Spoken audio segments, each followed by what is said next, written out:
People are designed to live on starch. And of course, that's something that really confuses a lot of folks. They think, typical person thinks that we're on a meat or dairy-centered diet. And of course, that's absolutely silly. And as people become more sophisticated, they say, well, we should be on a plant food-based diet. But that's not specific enough. The human being is designed as a starch eater. And that's the proper term, starch.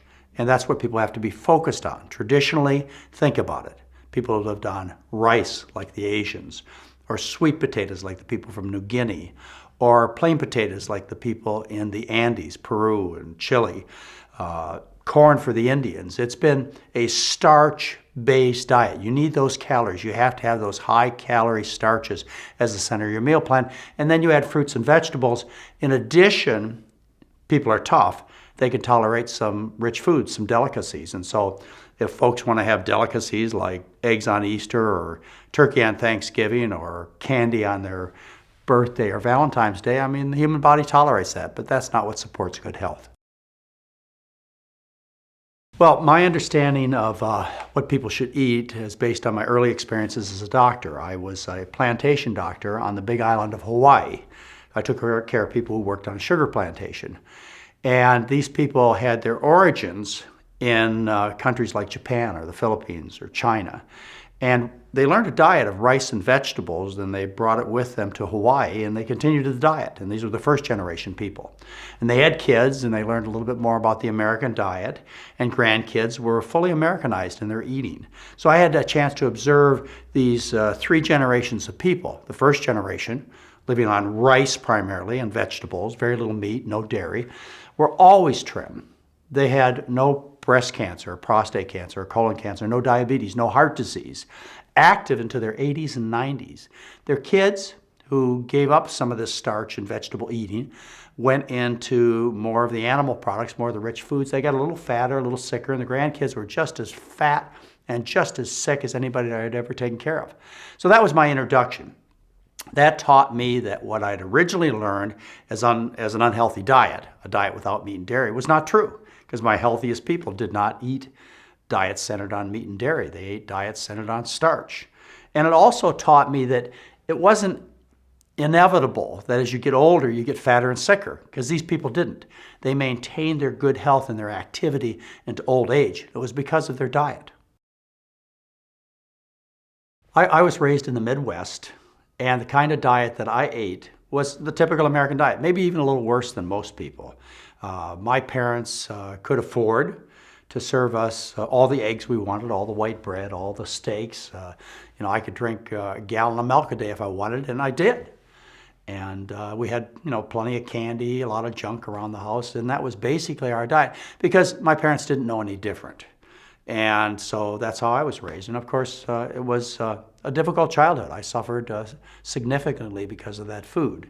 As a little kid, I was terribly constipated, had terrible stomach trouble. I lost my tonsils at age 7 because of all the dairy that I used to eat. In my teenage years, I had acne, pretty bad acne. I was quite lethargic, didn't have endurance, so didn't do well in sports. At 18, I went off to college, and I continued all that rich eating at the dormitory, and I ended up with a major stroke, paralyzed the entire left side of my body, and it's still weak today, 40 years later. As a young adult, when I was, say, 22 years old, I was so fat, my mother called me fat. And at 25, I had major abdominal surgery because my stomach hurt so much and so often. Fortunately, about age 26, 27, I started changing my diet. And now today at 60, I'm healthier than I was at 18 or 22. Yeah, I think Americans really haven't been challenged to think about what they eat. I don't even think they even think about it. They've been taught a well-balanced diet. They hear all the commercials on TV advertising the meat and the dairy and the rich food. And the message is so well financed that it's rare that somebody has correct information. As a consequence, most people don't stand a chance. Even if they wanted to be healthy, they don't stand a chance. Now, for those people who want to be healthy and are willing to make the change because the information that is counterproductive to good health is so prevalent, they don't stand a chance. And I think the only help is for those few people who do care, who just say to themselves, hey, I got a great life, I got a great family, I got a great job, I've got this fat belly and I'm sick. I want it fixed. Those people, you give them the information, they'll go for it. But I think the bulk of the population really doesn't feel motivated enough. They're not sick enough to make necessary changes, even though I would think they're sick enough. They don't think they're sick enough. And I think also the bulk of the population really doesn't think they have any real control over their future. They don't think food's important. They don't realize the profound impact that a dietary change will always have on them. And if they realize that, it would make a huge difference. But nobody's telling them. Industry's not telling them. Their doctors aren't telling them. The dietitians aren't telling them. Nobody's telling them. Well, people are fat because they eat like kings and queens. They eat like aristocrats of old. I mean, look at the art and the written history of the past, and what you see is obese people with gout in their feet. When you eat a diet that is full of rich foods, what happens is the body adapts to those rich foods, and part of the adaptation is it puts on a tremendous amount of body fat, and it gets sick. It gets terribly burdened. So it's just as simple as this, and this is one of the most important concepts for people to get. It's the composition of the diet. The most important thing that I teach people is their health and personal appearance depends upon the composition of the foods that are on their plate. If you have a diet like I had when I was a kid that was composed of lots of fats and sugars and refined foods and meats and dairy products and all kinds of junk, and that's what's going into the body, then you take on a certain characteristic appearance and health, bad health actually. It's because of the composition of the food. It doesn't matter to me whether you think good thoughts or bad thoughts, whether you're a nice person or a bad person, whether you go to church or not. It has to do with the kind of food that you put in your mouth. So if you're going to eat rich foods, you look like people who eat rich foods. Think about the fat kings and queens of old. If you're going to eat a starch-based diet with fruits and vegetables and minimize the dairy and the meat, then you're going to look like people who eat that kind of diet. And there are billions of people that provide that example. I mean, you think about the people who live in Japan or Thailand or Cambodia or in Peru or in New Guinea. People who live on starch-based diets are always trim, young, active, and avoid the diseases that we have. It's the composition of the food. That's all you have to care about. The statistics are that 2/3 of people are overweight in Western countries, and maybe 1/3 are obese. And it's due to what they eat. It's really not due to lack of physical activity. I think that's secondary. Secondary in the fact that they don't feel well enough to exercise, and secondary in terms of its impact on health and personal appearance. We got to get the food right first. But I really don't think people will choose that on their own. I mean, they like rich foods. They like the fact that they can eat like the richest people that ever lived on this planet. They're really comfortable with these kinds of foods. So except for a small percentage of the population who really do care about their health and personal appearance, the bulk of the population is not going to change on their own. So they're going to have to be forced to change. And this may occur due to changes in our economics. If we developed a worldwide depression, and that's all that was available was rice and potatoes and sweet potatoes and fruits and vegetables, the health in the world would change overnight, basically.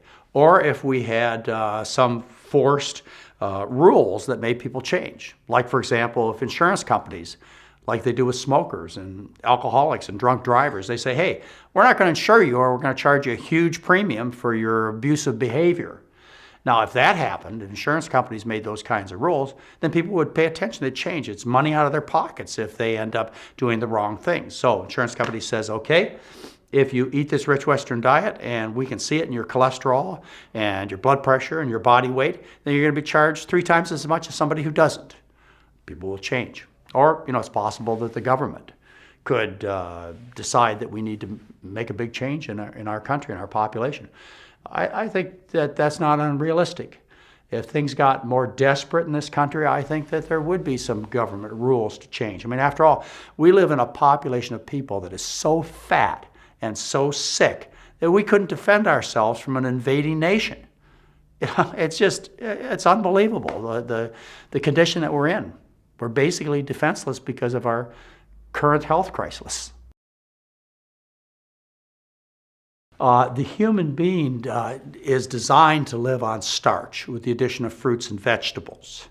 And animal products do not add to better nutrition. I mean, that's basically the way to look at it. When I started putting together the McDougall diet, as a lot of people refer to it, about 30 years ago, I started with the premise, what would be the best diet for people to eat to be in good health and to look their best? And I came up with a starch-based diet, rice, corn, potatoes, beans, a starch-based diet with fruits and vegetables. And then what I would do is I'd play these mental games. I'd say, well, what if I added dairy? Would that make an overall positive or negative impact? And the answer was it made a negative impact. Well, what if I added chicken or fish or beef? And it all came down to, well, I'd be adding things like calories and maybe some vitamins and minerals that may be in larger amounts.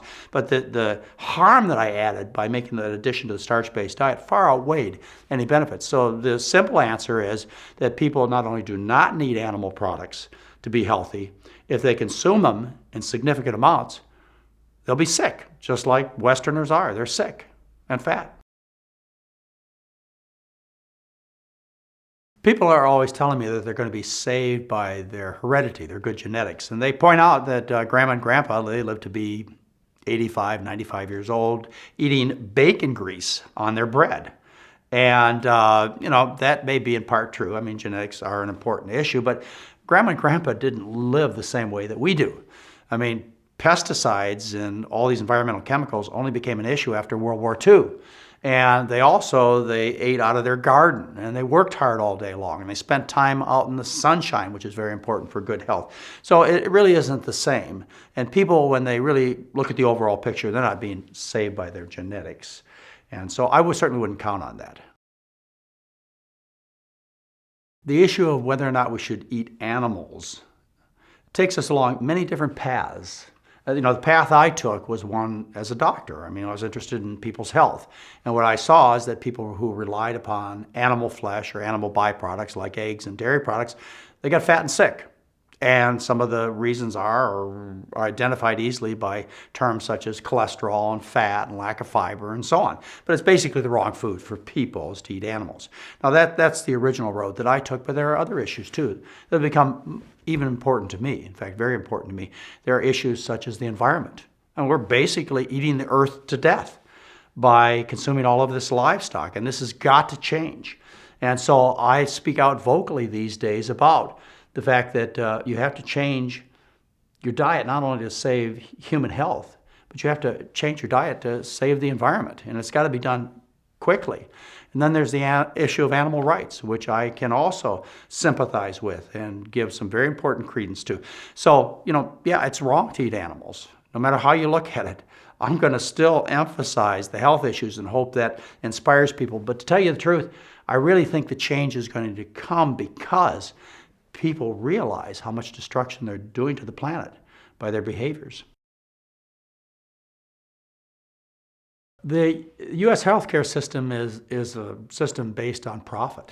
I mean, it's just out there to share a lot of money is basically what it is. If its intention was to really make people healthy, then it would be a very unprofitable system. As it is now, you got the commodity, which is sick, fat people, which everybody's getting fat off of, so to speak, economically. The doctors are getting rich, the drug companies are getting rich, the hospitals are getting rich, the insurance companies are getting rich off of all this sickness. After all, the bigger the business, the more money these insurance companies make. And so all the financial incentive is towards sickness.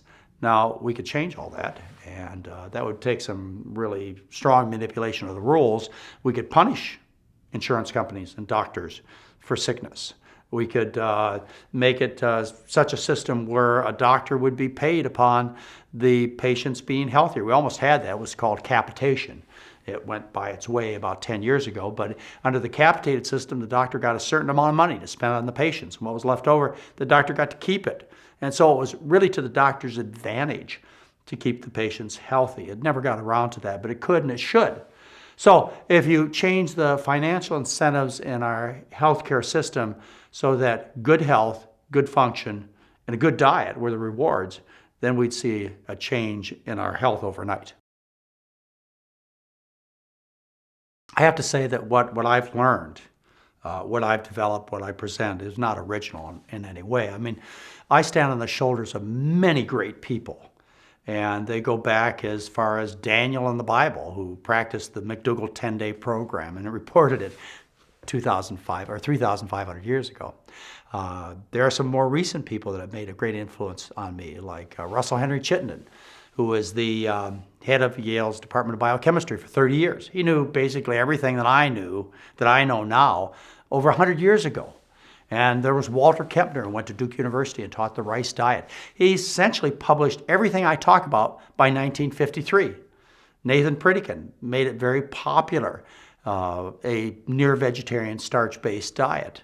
Roy Swank, who was the head of neurology for 23 years at the University of Oregon Medical School, basically cured multiple sclerosis with the kind of diet that I teach.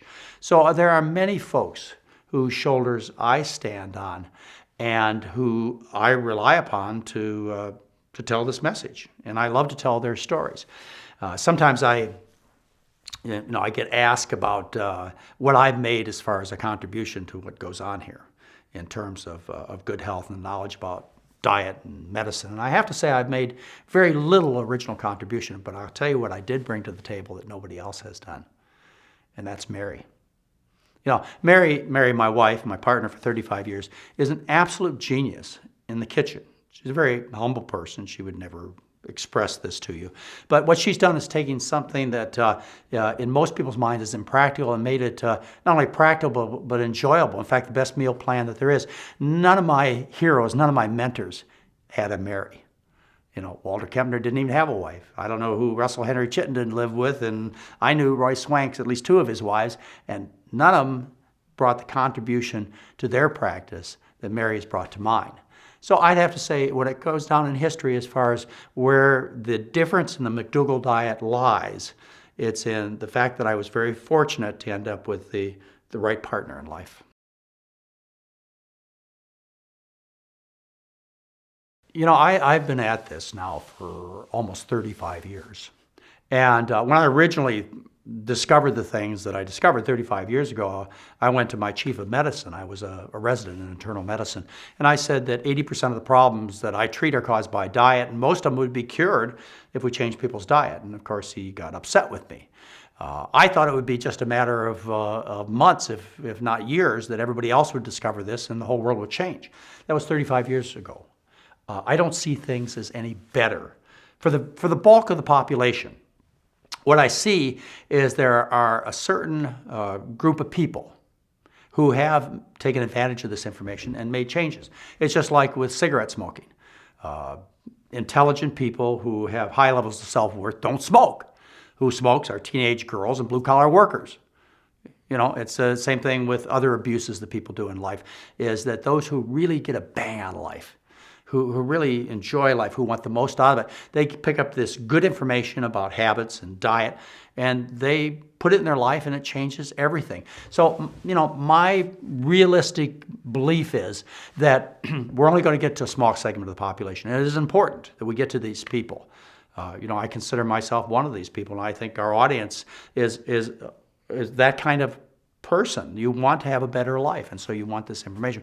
But I really don't plan on all of the public understanding what to do and making changes. Just like, look at how many people smoke these days and abuse alcohol and don't wear their safety belts. There's always going to be the bulk of the people who just don't get it or don't care.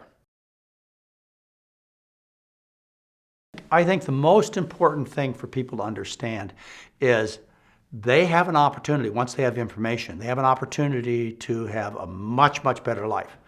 And I think what you should do is you should worry about yourself and your family and your immediate friends. And you should share this message with everybody that you can share it with that you care about. And I think if each and every one of us did that, instead of worrying about the whole world, we just worried about those people we love around us and really made the effort to communicate and to help them change, that there are enough people that will learn this message that will change the whole world.